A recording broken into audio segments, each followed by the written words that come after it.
আমাৰ মহান ত্ৰাণকৰ্তা প্ৰভু যীশুখ্ৰীষ্টৰ নামত নমস্কাৰ প্ৰিয় শ্ৰোতা। আজি শাস্ত্ৰ পাঠ ২ কৰিন্থিয়া ১২ নম্বৰ অধ্যায়ৰ ৯ নম্বৰ পদ।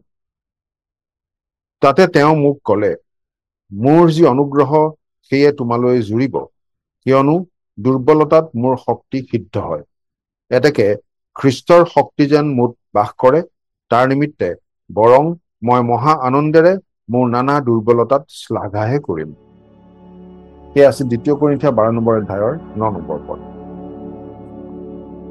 পানী কঢ়িওৱা মানুহ এজনৰ দুটা ডাঙৰ কলহ আছিল। কান্ধমাৰি এডালৰ দুফালে দুটা কলহ ওলোমাই তেওঁ পানী কঢ়িয়াই নিয়ে। তাৰে এটা কলহ ফটা আছিল, আনটো কলহ আছিল নিখুঁত। সেইবাবে গৃহস্থৰ ঘৰ পাওঁতে পাওঁতে ফটা কলহটোত আধাহে পানী ৰৈ গৈছিল, বাকীখিনি বাটে বাটে পৰি গৈছিল। গতিকে মালিকে ঘৰত মাত্ৰ ১.৫ কলহ পানীহে পাইছিল। নিখুঁত পাত্ৰটোৱে নিজৰ সাফল্যৰ বাবে গৌৰৱ কৰিছিল, কিন্তু ফটা কলহটোৱে নিজৰ অসম্পূৰ্ণতাক লৈ লাজ পাইছিল। যি কামৰ বাবে তাক বনোৱা হৈছিল তাৰ আধাহে সম্পন্ন কৰিবলৈ সক্ষম হোৱাৰ বাবে তাৰ খুব বেয়া লাগিছিল। সেই বিফলতাৰ বাবে তিক্ত অনুভৱ কৰি সি এদিন পানী কঢ়িওৱা লোকজনক ক'লে, মই নিজৰ বিফলতাৰ বাবে বৰ লাজ পাইছো আৰু আপোনাৰ ওচৰত মই ক্ষমা বিচাৰিছো। কিয়? পানী কঢ়িওৱা লোকজনে সুধিলে, কিহৰ বাবে তুমি লাজ পাইছা? মই ইমান দিনে আধা কলহ পানীহে দিবলৈ সক্ষম হৈছো, কাৰণ মোৰ গাৰ এই ফাটটোৰে মালিকৰ ঘৰ পোৱালৈকে আধা পানী বাটত পৰি পৰি যায় আৰু আপোনাৰ কষ্ট আধা অথলে যায়। পাত্ৰটোৱে ক'লে।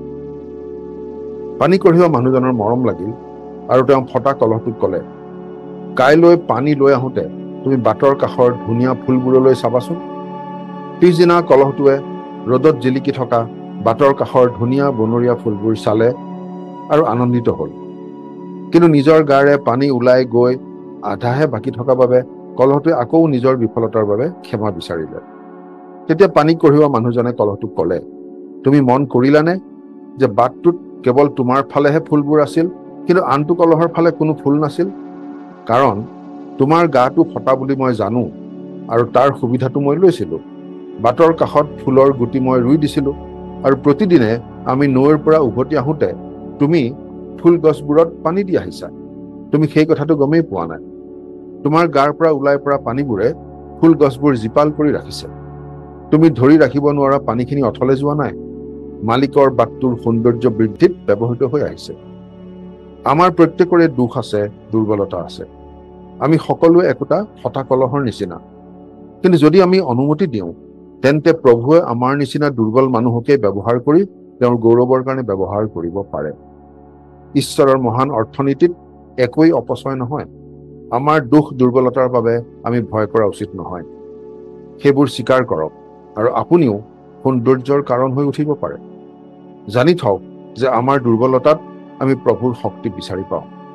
আমাক ক'ত কেনেদৰে ব্যৱহাৰ কৰিব লাগে সেইটো প্ৰভু যীশুৱে নিশ্চয় জানে। প্ৰাৰ্থনা কৰিম। স্বৰ্গত থকা পিতৃ ঈশ্বৰ, আমি দুৰ্বল মানুহ মাত্ৰ, কিন্তু তুমি আমাকেই ব্যৱহাৰ কৰি ভাল পোৱা। আমাৰ জীৱন তোমাতেই গতাইছো। তুমি যেনে ভাল পোৱা তেনেদৰেই ব্যৱহাৰ কৰি থাকা। আজিৰ দিনটো তোমাৰ হাততে গতাইছো। ত্ৰাণকৰ্তা প্ৰভু যীশুৰ নামত, আমেন।